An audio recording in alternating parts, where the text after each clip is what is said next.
How's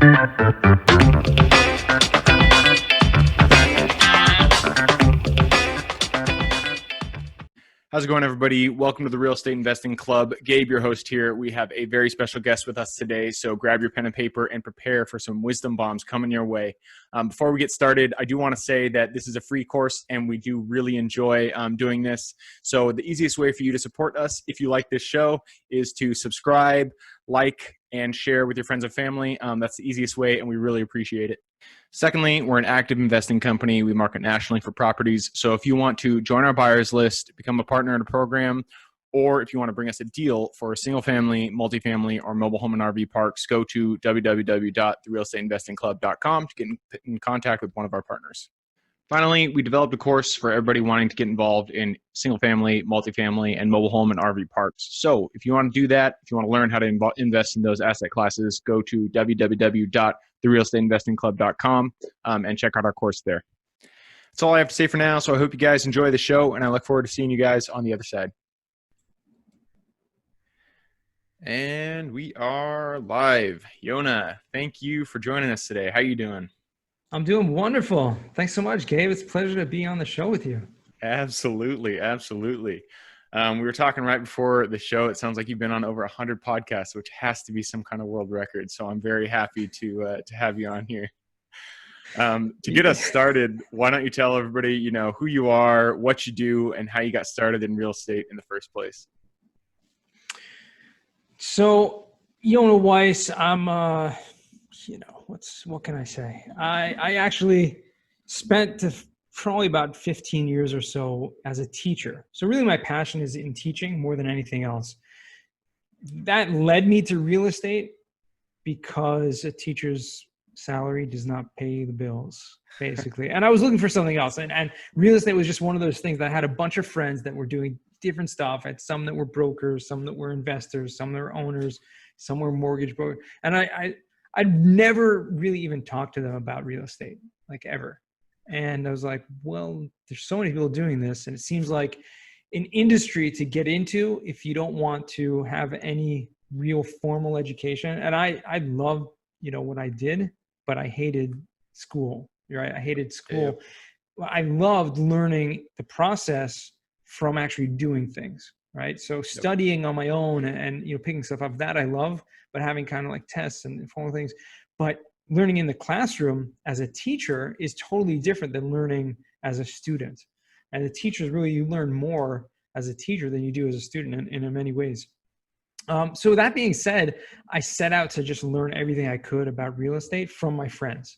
And I just literally followed them around and had one friend who wanted to teach me the entire commercial financing, mortgage business. And I literally sat with him every day for about 8 months and just worked with him, what he was doing. I just, we made calls, we made, it wasn't for a full-time job, but every day, okay, 4 or 5 times a week, not every day, but still it was the point that I was consistently just sitting with him, going through the processes, learning how you find potential, clients, how you contact banks, how you, learn, to underwrite, etc. So, and a lot of different things like that. So that was just one example, but I did a lot of different things in real estate business in general until I stumbled upon this company, Madison Commercial Real Estate, that I work for now, that they have a division, a company. We're actually the largest national company that does cost segregation. And I was like, this is a cool kind of tool. And taxes was always one of those things. And I think it's the way for a lot of people. It's just I don't want to touch that. I don't know anything about it. And it's better that way because my accountant deals with that. And I don't need to, I hate numbers. And people kind of have this aversion to taxes, right? Yep. I was that way too, until I started learning how this relates to real estate and how as a real estate investor, leveraging your knowledge of taxes can really be the biggest game changer in your business possible. And so I started, learning from the experts in our company who've been doing this for decades. And, slowly but surely, I kind of took my teaching skills and brought that to the world, kind of integrated that into this cost segregation, which is the most unbelievable tax advantage that real estate has to offer. Awesome. I love it. I'm really excited to jump into that. You're absolutely right. Taxes, it's the thing. I mean, even for me, when I hear it, my brain just slowly shuts down. But I know that I need to, I know that it's one of the most important things when it comes to real estate investing. So it's definitely important. I'm glad you're here. So just to kind of recap your story, it sounds like you were a teacher. You were getting that teacher's salary. It wasn't quite cutting it for you. So you're a teacher at heart, and so you decided to go out and learn through the process of actually watching your friends, who sounds like you had a lot of them out there in the real estate industry.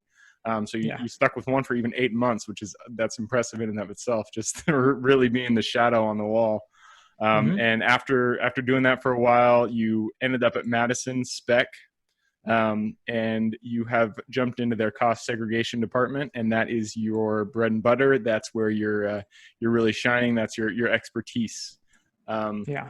Which brings us to today. And so, what do you do today? What is your activity during the day besides being on podcasts? Well, yeah, I mean that's one of my main daily activities. Is I mean, if you think about it, for the past 2 years, I've been over 100 podcasts, pretty much, like one a week. Wow. At least. In many weeks that were many more than that. But no, really what I do is I'm on the business development side of the company, which means I'm not an accountant. I'm not an engineer, because cost segregation requires both of those components, the accounting and the engineering component of the process. So we have experts. We have the real, people that do that in our company. I, run the business development, which means I'm reaching out to new clients. I'm really doing a lot of education. So podcasting and doing webinars, just kind of educating people about this, because it really, in the end of the day, the reason why a lot of people don't use this process is just because they don't know what it is. Yep. They don't understand it. And accountants themselves, CPAs themselves, are not, since they can't do this, it requires the engineers, they're not proactive enough in most cases to even tell their clients about this. Awesome. I love it. So, I mean, let's just jump into the meat of it. Cost segregation, honestly, I mean, I don't know if this kind of shows where I am in my journey, but after watching the YouTube video that you were on, some podcasts in the past, that was the first time I've heard of cost segregation. Yeah. It's not a thing that I'm familiar with, but I watched your video. I looked at your website, YonahWeiss.com, if anybody wants to check it out. And it kind of got me thinking about what it is and how it benefits real estate investors. So kind of take us through the process. What is cost segregation? Who is it useful for? And who should be jumping in on that?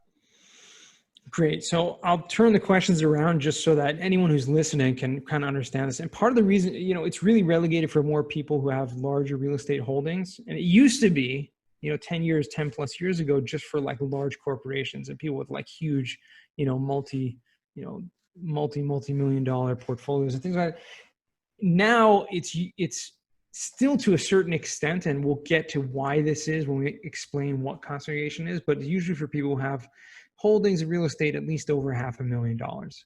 And we'll see that because why the numbers actually make sense over that point, which is probably why a lot of people who are in real estate investing don't know about this, because a lot of people start out small or start out with single families, and this really is not relevant to them. Yeah. So and $500,000, I'm from the Seattle area. That's actually not very much. It's one house.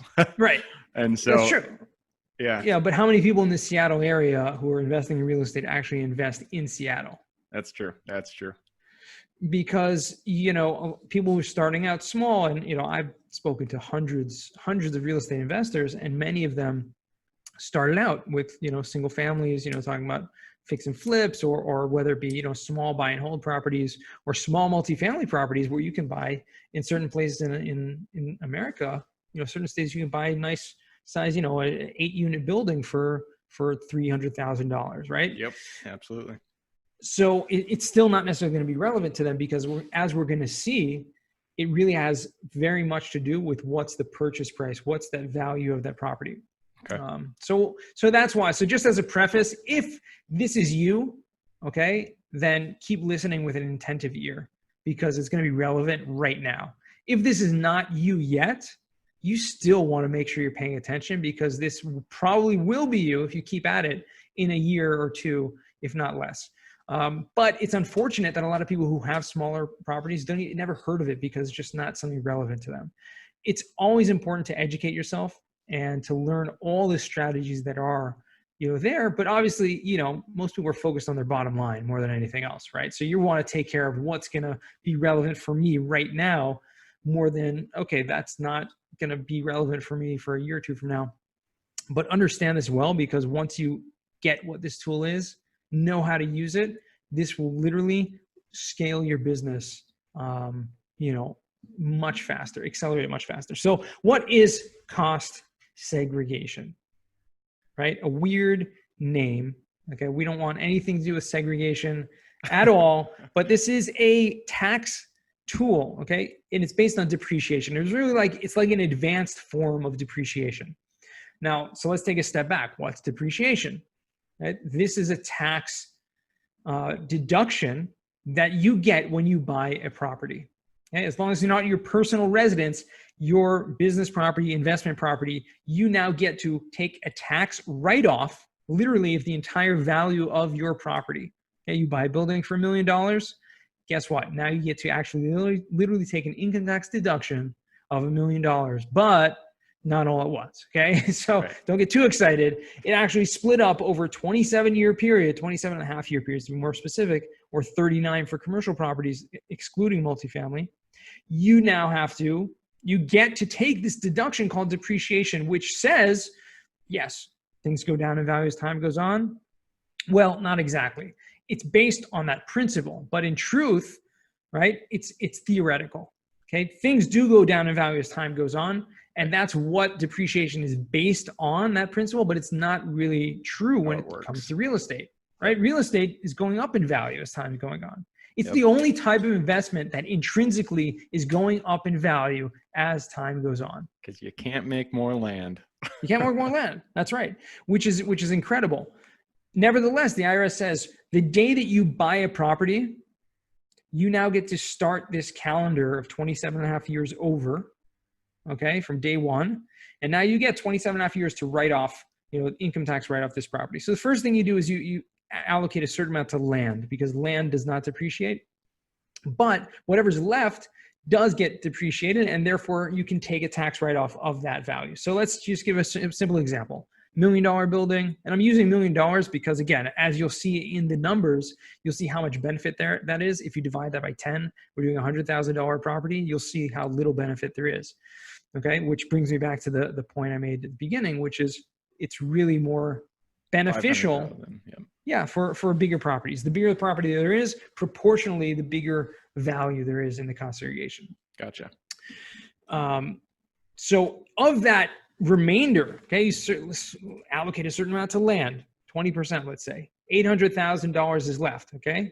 800,000 out of $1 million, 80%, 20% to land.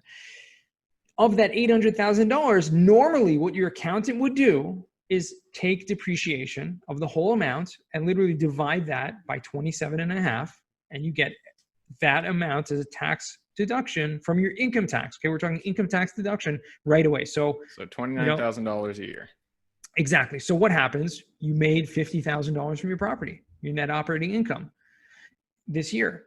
Immediately you deduct $29,000 and you're left with paying taxes on the remaining $21,000. Pretty good deal, right? You're only paying taxes on a much lesser amount. Cost segregation, as we'll see shortly how it works, the mechanics, is a way to actually reduce that to zero. Okay, so you have $50,000 you make and $50,000 you keep, meaning you don't pay taxes on it. So it comes into play after the depreciation that you take from the purchase of the property. Right. Well, really what happens is depreciation is split up into many categories. And that's, my friend, what cost segregation is. We're segregating out the cost of the building into different categories, which actually depreciate on faster schedules. So let's break it down. Okay. You have the building and you have the main structure of the building. And structural components include stuff like the walls, the roof, the floor, windows, doors, basically anything that's integral to a building.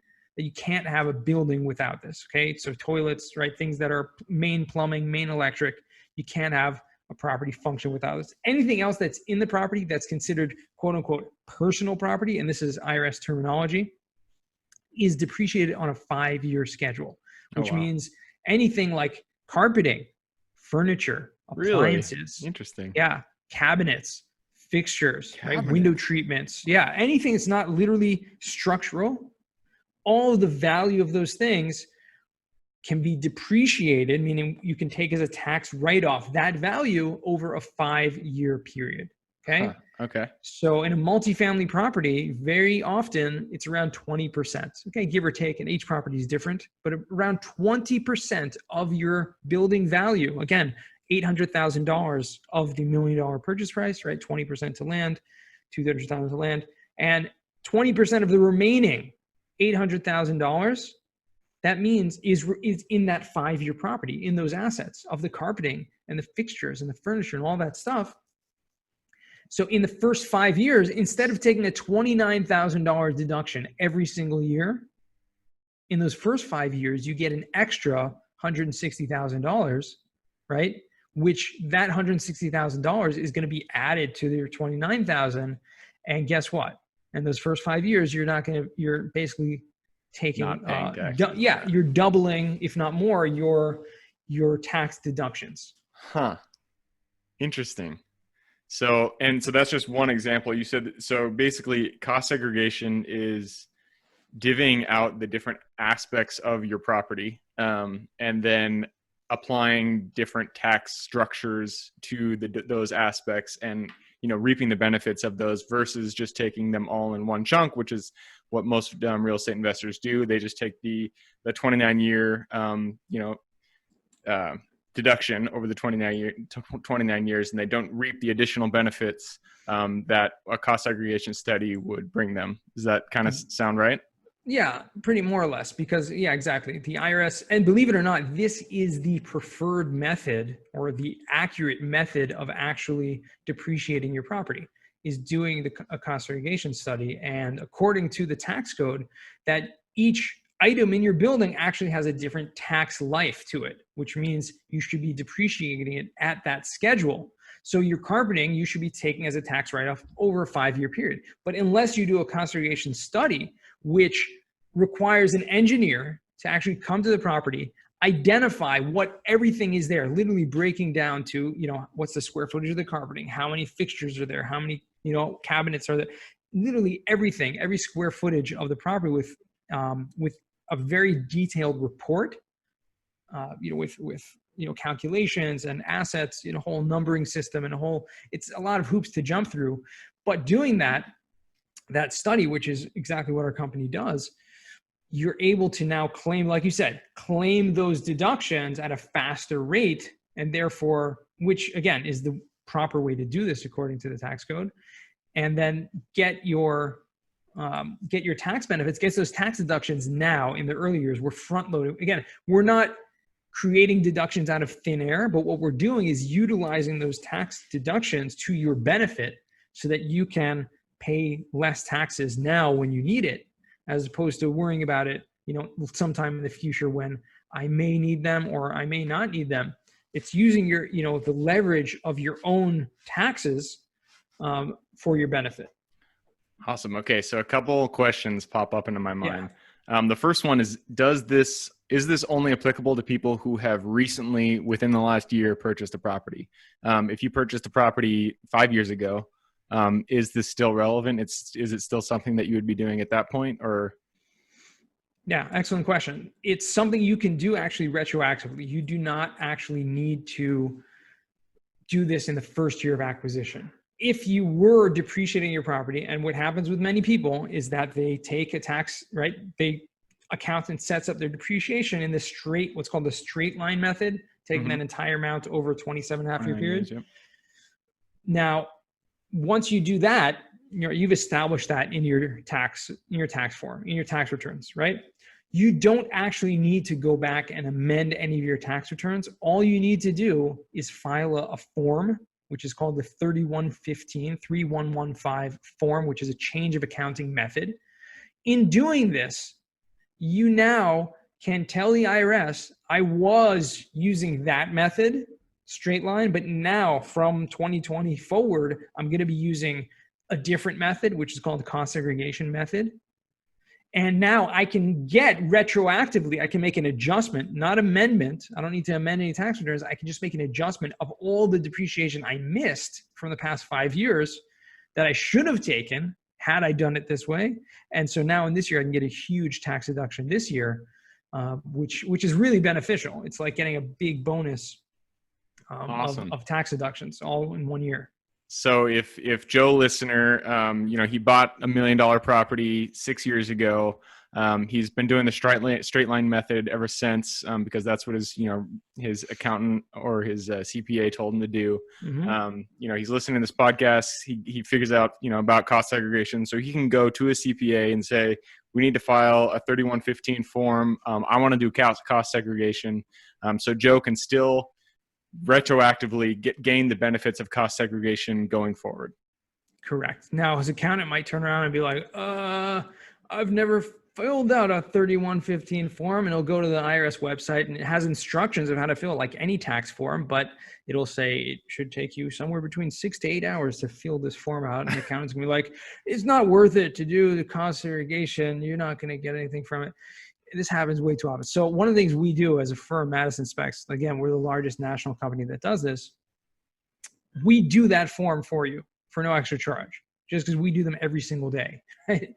And so it's something that for us, it takes, a few minutes or whatever to do. We have the system in place. So it's not a big deal. So go back to your accountant, Joe, and say, they do the 3115 for you. And the accountant's like, whoa, okay, cool. Do it. Sounds good. Awesome. So that's actually the solution is get away from the accountant, go to Madison Specs. I like it. Right. We're not an accounting firm, which is great. We're not trying to sell any other services. We're not filing any taxes. And we work with your accountants. We want to make sure everyone's happy. All we do is make your accountant look like a rock star because we give you all these tax benefits. And that's all we do. We do cost segregation, and that's it. I love it. Okay, so the other question that I had, you mentioned 500,000, and that's for your portfolio, correct? It's not 500,000 for an individual property. It's 500,000 across your portfolortfolio. So I would actually look at it more like 500,000 per property, and I'll show you why. Okay, so when we take our example, we take our 500. Let's do 500,000. We did $1 million before, but we'll do 500,000 just to make it kind of drive home a little bit. Mm-hmm. Okay, we'll just divide everything in half. We had 500,000 instead of 200,000 to land. It's 100,000 to land, right? Okay. Yep. You're left with 400,000 your basis. You're taking 20% to 5-year property instead of 160. You got 80,000 of extra deductions over 5 years. Okay, but 80,000 over 5 years is not a tremendous amount. What is that? It's like $16,000 of extra depreciation a year. Mm-hmm. Right. So on top of your regular, in this case, instead of 21,000, be 11,500, right? 11,000, 10,500, excuse me. So you're getting an extra 16,000 a year. That's great. But again, to do this is a service, right? You have to pay a certain amount. Yep. We don't charge on a contingency basis, not based on how much tax savings you get. It's a one-time flat fee. The fee is going to be exactly the same fee if you have a $500,000 building or $1 million or a $2 million or a $5 million building. So your tax benefits, again, what we're doing is creating these deductions. These deductions are going to benefit you in a way that you're paying less taxes. But if you do the math, there's a net present value to that, which means, yes, you're paying less taxes, but you're not getting this $16,000 a year of refund money. What you're doing is just lowering your taxable liability. If you're in a 25% tax rate, that's an extra, if you look at it that way, it's an extra $4,000 a year. Gotcha. Right? Okay. 16,000 to, 25% of that, you're getting that. So will you pay a few $1,000s, let's say $3,000, $4,000 to do a study, which is, what the price would be for a minimum type price, to get a $4,000, benefit. So again, at a $500,000 tax rate, or not tax rate, property price, purchase price, that's what you're looking at. Your net present value is going to be significantly less. And as you multiply the cost of the building, right? Think about a $10 million building instead of a, 200,000, you're talking about a $2 million, deduction, which I mentioned in the first 5 years, there's a new tax law now. It's called bonus depreciation, that you can take the entire amount in the first year. So literally you can take, all of that accelerated depreciation as a first year tax deduction, that can still make sense for smaller properties, by the way, which is the one exception where it might work and might be beneficial for small properties. But this study needs to be done on a property by property basis. Yep. Unless the properties were bought as a portfolio and you are depreciating them as a portfolio. Okay. Okay. So Which is not. Yep. If I bought, 10 houses in Cleveland with a total value of, $600,000, then in that point, because they're being, seen from the tax perspective as a portfolio and not as, individual properties, then Right. then it makes sense. Otherwise, as an individual property, it only makes sense once you hit about the $500,000 mark due to just the cost of the cost segregation study itself. Yeah, and it might in the future, go down. It might be less. We're developing technologies right now that are going to make it much more cost affordable in the future for, to even do on smaller properties. So instead of maybe $3,000, $5,000 fee, it might, might be cut into a half or a fraction of that, which would therefore open up the market to a much larger market. Awesome, I love it. Well, then, if somebody wanted to do this, where do they go? How do they get this cost segregation done? The first thing is, we reach out to a firm like ours, Madison Spec. You can reach out to me, like you said, YonahWeiss.com. You can go to our website. You can email me, whatever. Find me on LinkedIn. That's where Gabe found me. Very active there.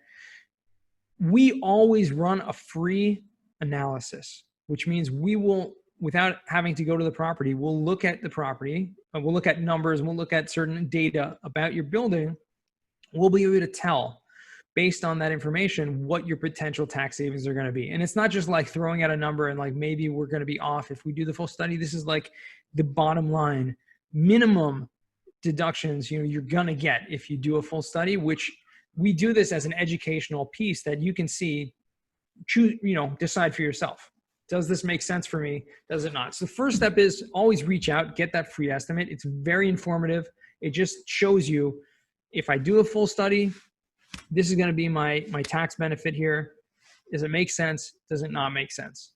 That's it. You can show it to your accountant. You can discuss it. You can see with your partners, investors, et cetera, et cetera, et cetera. That's the first thing you do. From there, like I said, we always send an engineer to the property. Although now with social distancing and travel restrictions and things like that, we've developed some, a virtual site tour where we're doing it through technology and doing with video recording with adapting, the on-site just like manager. Everybody else. Yeah, exactly. And I think part of being the biggest company that's doing this, we have to adapt. We have such a large volume of clientele. We did over 2,800 studies last year alone. So we have a large volume. We need to keep up with the time. We couldn't possibly do that if we still with the travel restrictions in place. We need to keep up with the times. Absolutely. Awesome. So free estimates. I love that. So if somebody wanted to, if they have a $500,000, $1 million property that they want to reap the benefits of cost segregation with, they go to YonahWeiss.com. You can help them out. You get free estimates on that, which is great. And you're even doing it now. The one other question, it sounds like you don't have geographic restrictions. This is anywhere in the U.S., correct? Correct. Yeah. Work in all 50 states. Awesome. I love it. Well, that is great. I'm glad I was able to learn a little bit about cost segregation. We're actually in the process of buying an $800,000 property coming up soon. So Perfect. I'm glad I had you on here. I'm probably gonna have to reach out for that free estimate. With every episode of the podcast, we always ask a few other questions. So I'm going to move us along. We're going to step off of cost segregation for a second. I know that you also invest in properties yourself. Is that correct? Yes. Awesome. So we all know real estate is a roller coaster, goes up, goes down. You got your peaks, your valleys. It doesn't matter how good you are. You're always going to experience lows. You're going to experience highs. So take us to one of the valleys that you've experienced, one of the hard periods that you've experienced in your own investing, and tell us the best lesson that you learned from that experience. I'm just going back. I think, as I mentioned at the beginning, I dabbled in a bunch of different things. One of those things was fix and flips. Yeah. Okay. which, for anyone who's dabbled in that, and didn't stick it out the long haul. There's probably one reason and one reason only, because it failed. Yep. And everyone fails, right? It was, and I had a partner, and he was really running the show. Like I said, I was just kind of getting my feet wet, just learning how to do it. But nevertheless, I got hit from it, and I definitely learned my lessons from it, which was, we had a contractor that we hired to do a property. And in the middle, obviously, for whatever reason, things changed from what we had originally discussed, hadn't put in writing. And then there's always change orders, and there's things that are happening that the price is long, is the investment is a lot more than you actually had originally expected it to be. And the turnaround time is really up in the air. We literally had a property that sat on the market for a year. Oof. without being sold. Yeah. Okay. Which, carrying when you're costs talking killing about, you. the carrying costs, and you're talking about, we had a loan on it. And so we ended up losing money on this deal. So, you going in with this great business plan and all things being considered, and, being as conservative as possible with the numbers, but you still have a business plan that, after all is said and done, we'll keep it on the market, and within 3 months, it's going to get sold. Right. Right.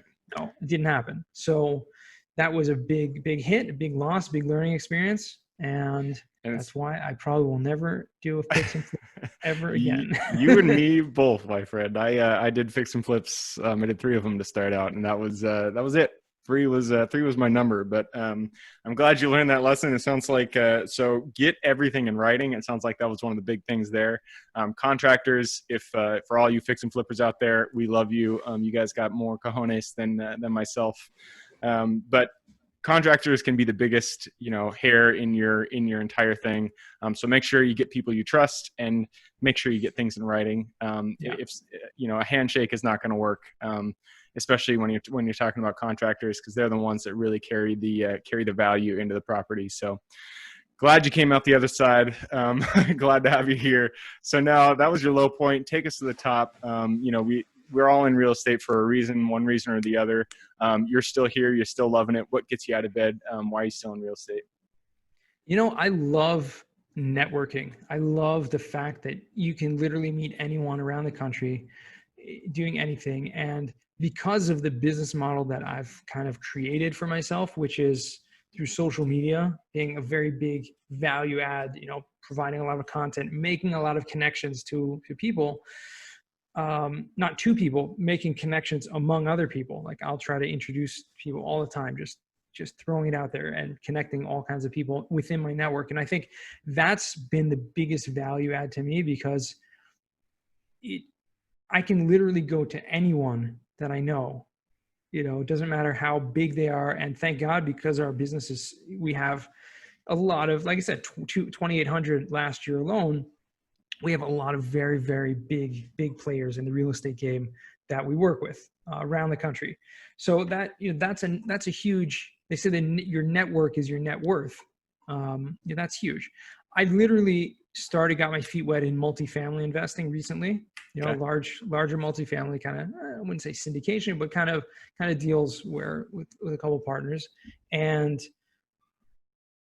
because of the value that I had been, constantly providing for people in my network for the past couple of years, I literally just reached out to a bunch of people. I needed, I was looking for a partner, looking for someone who would maybe co-sign a loan. I didn't have the net worth, and you need, buy a $10 million building, you need a net worth of someone who has that, didn't work for me. So I literally that was a high point for me. I reached out, and I literally got such a response from so many people that they would be willing to do that without ever having, literally worked with me in that regard. So to me, that was the highest point. It's not about the money. It was about just the feeling of accomplishment that, they say your network is your net worth. It's so true. It's really true. I felt that. And I mean, you're not the first person to say that. Real estate, I mean, I can say it every single episode. It's about relationships.